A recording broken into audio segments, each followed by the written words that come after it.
par rapport aux chrétiens, donc les juifs servaient de témoins. Et c'est pas aussi le fait de voir le processus du sionisme en marche qui les a un petit peu remués, évidemment. Parce qu'ils se disent si ça se réalise. Évidemment, c'est ce que disait d'ailleurs Herzl, ce que disait le pape à Herzl. Quand Herzl, le fondateur du sionisme, est allé voir le pape lui a dit « Je suis prêt à aider les juifs, il y a des juifs malheureux, nous sommes prêts à faire beaucoup de choses pour eux, même à leur aider à s'établir en Amérique du Sud, enfin un peu partout, mais pourquoi à Jérusalem ? Si vous le faites, dit-il, ce que vous faites est contraire à tout ce en quoi je crois. » Le pape a dit ça à Herzl. Donc il a dit, je ne veux pas vous aider à ça. Oui ? Mais à la fin de la Seconde Guerre mondiale, le Vatican et la Pologne aidaient à faire fuir les nazis vers l'Argentine. Oui, bien sûr, il y a de l'antisémitisme, toujours.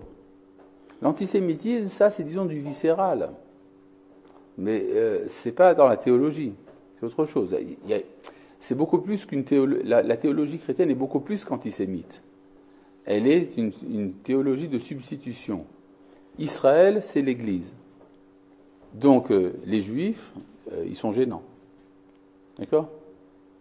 Même s'il y a de la charité chrétienne, au niveau individuel, il y a beaucoup de chrétiens qui ont sauvé des Juifs pendant la Shoah. Oui. Tu disais ?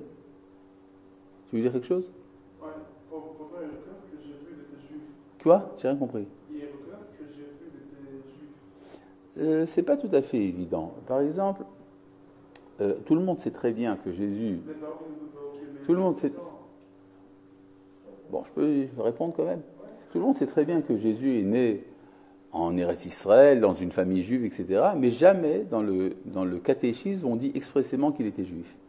D'ailleurs, il y a une musicienne israélienne qui a joué récemment au Vatican, je l'ai entendu à la radio cette semaine, en présence du pape. Et quand on a dit au pape, vous savez, elle est israélienne, a dit oui, mais Marie aussi était juive. Vous avez remarqué ? Marie, mais il n'a pas dit Jésus. D'accord ? Comment ? Oui, bon, il y a des problèmes. Je dis pas, bon, d'accord. On pourrait faire une analyse du christianisme, mais ce n'est pas notre boulot maintenant. Là, nous parlons de la Shoah. D'accord ? Oui ? Hein ? C'est un business un peu le christianisme. Oui, c'est intéressant ce que tu dis, mais c'est pas impossible, mais c'est même marrant.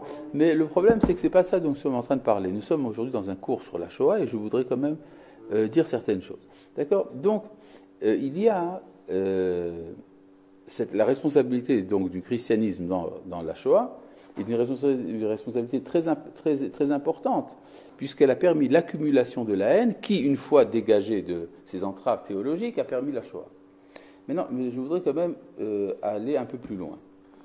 Il y a dans la paracha de Bechukotai, à la fin du livre de Vaïkra, vous voyez comme ça devient plus facile de trouver maintenant les livres.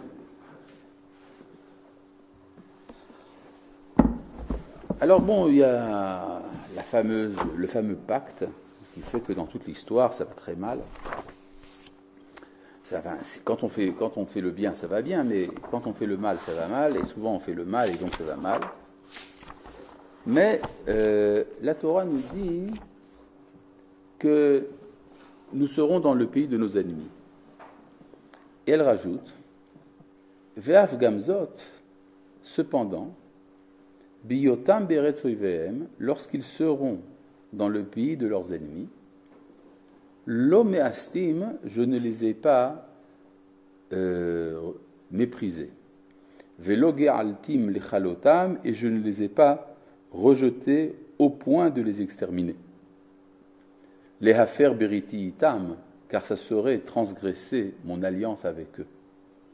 Ki ani Hashem Elohehem, car je suis l'Éternel leur Dieu. Vezacharti lahem berit rishonim, et alors je me souviendrai pour eux de l'alliance de leurs ancêtres. Asher otseti otam eretz Misraim, que j'ai fait sortir du pays d'Égypte, l'aîné Agoïm, liot lahem l'Elohim ani Hashem, aux yeux des nations pour être pour un Dieu, je suis l'Éternel. Alors, qu'est-ce qu'il dit ce verset ? Ce verset dit que même pendant le temps de l'exil, eh bien, il n'y aura pas de choix.